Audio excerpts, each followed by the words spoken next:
This is what Garmin's new napping feature looks like on the watch itself. So you have the different naps you might have recorded during the day. After you have one nap, it also warns you that you might not do too many naps. Now, you can actually read this, pay attention to your napping habits as they might impact night sleep and so on and so forth. Now, if you actually want to do a nap, it doesn't really matter if you are actually asleep or not asleep. In order for the nap to be tracked, you just activate it. So this is actually a glance in Garmin, and then you click on the glance itself, and then it allows you, if you press again, to start the nap. You can also go into the settings and set a few things, such as what would the alarm look like if you actually want to wake up. And then you just click on start a nap, and you start a nap. That's basically it. You can then select a time, and this can be even hours. As you see here, you have hours, we have seconds, and also minutes. And then you wake up via the vibration or via the alarm you set, and the nap is recorded.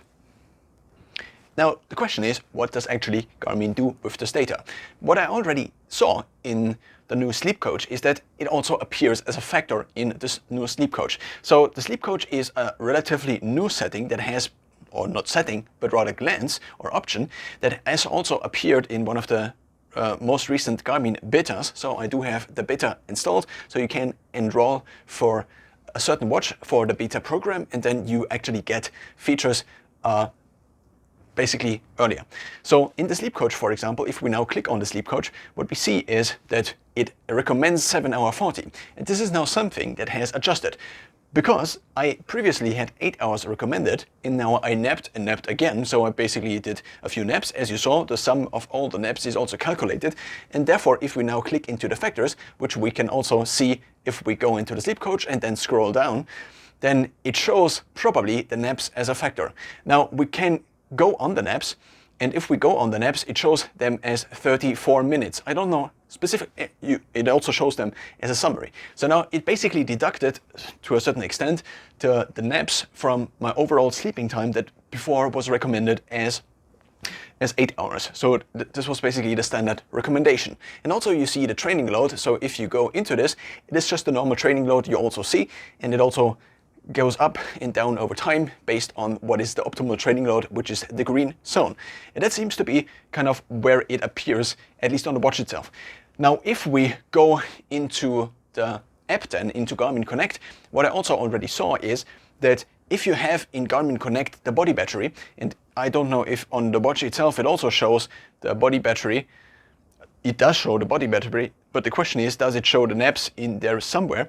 And it does. So if we go into the body battery, then we can see here that it also shows the naps as a factor. Now, in here, it doesn't show any effect whatsoever. But if we, for example, go on to bike, so at a little bit earlier I basically biked, and it showed that there was like -1. I also did a strength training, and the strength training shows me -3. So the strength training cost me -3 points of my body battery. Now, if you go into the body battery on the Garmin Connect app, what you then see there is that it also lists them as a factor.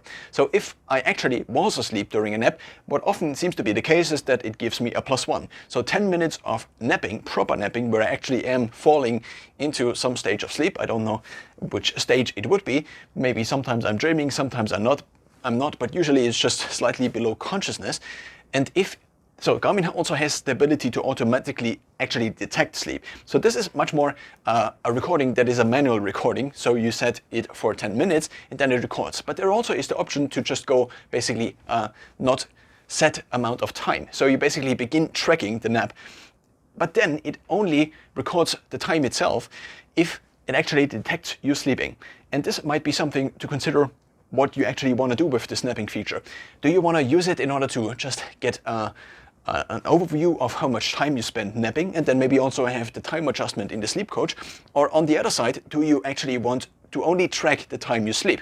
And I think it makes at least partial sense that Garmin currently is treating them as two different things. The one is just a factor for body battery, also maybe for stress, and also for this new Garmin sleep coach, and the other one is just your sleep time. Your overall sleep time doesn't change. It seems also not to affect the sleep score, and this is basically the other side. That is actually the night sleep.